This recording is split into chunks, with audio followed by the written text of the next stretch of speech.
that on video? I was so guess he admired doesn't have for to my show you. sartorial elegance that they threw me in the bloody Pool.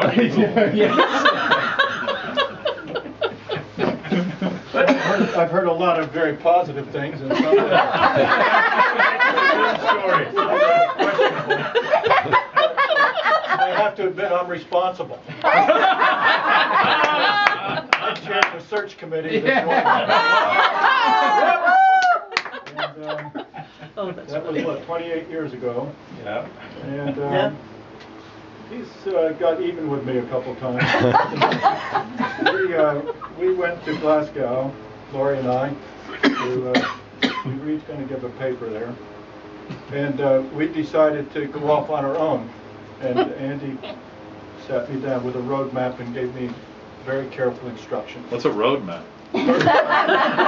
First of all, he told me to stay on the correct side of the road. And we drove 1,000 miles in Scotland and England, and I was on the correct side of the road, 998, and I got lucky for the other two. When you get confused and you pull off to get oriented, you can come back on instinctively on the wrong side of the road. I discovered that. The other time we were heading into a bed and breakfast down a long farm lane, and we met this lady coming the other way, and she pulled up alongside of the car, and she says, "I could tell my American friends were here because you're on the wrong side of the road."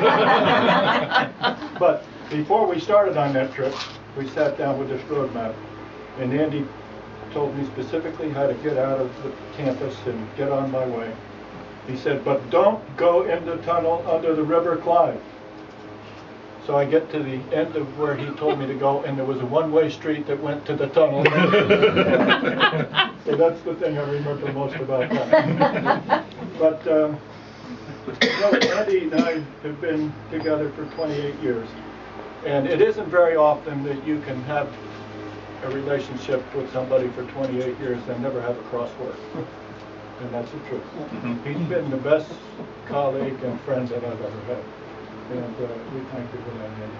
Yeah. And, but don't take him to high places. See The tower.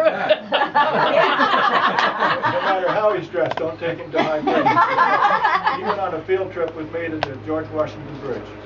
And the lady told us, we've got too many people, we can't go to the top of the tower because the motors on the elevators freeze, and I can't get electricians over the weekend, so we were going to go down and stand at the foot of the tower. It was going to be the treat. We started down the hill, and it turned out that they were having skateboard races. And we couldn't go through because the banner was too low for the bus, so we went up top. We went out to the tower, and we were going into the anchorages, and the lady said to me, she said, "You know, we have to take the elevator to go up or down, either one, so we're going to go up." So we went upstairs, but I discovered this guy is not good in high places. No. No, he's not. He's not good in high places. Not at all. He was walking up, and so Get him up in CN Tower. Oh, yeah. But at any rate, Andy, I'll tell that thank you one. so much. You've been a good friend, and I've enjoyed working with you very much. Thank you.